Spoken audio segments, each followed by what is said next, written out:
Hi, and welcome to this tutorial on safely assembling a butane gas canister into a portable stove. First, make sure your stove is placed on a flat, stable surface like a table or flat ground outside. Next, flip the pot supports into place. These will hold your pan or pot securely. Now, open the butane guard. This is where the gas canister will go.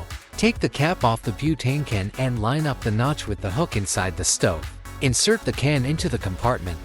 Now, you need to lock the butane can in place. Then close the butane guard.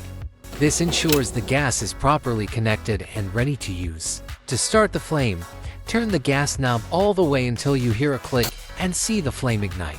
If you don't turn it all the way, the fire won't start, so make sure to give it a full twist. And that's it. Your portable butane stove is ready for cooking. Super easy, right? To remove the canister, turn the knob clockwise to the off position, then unlock it by lifting the lever.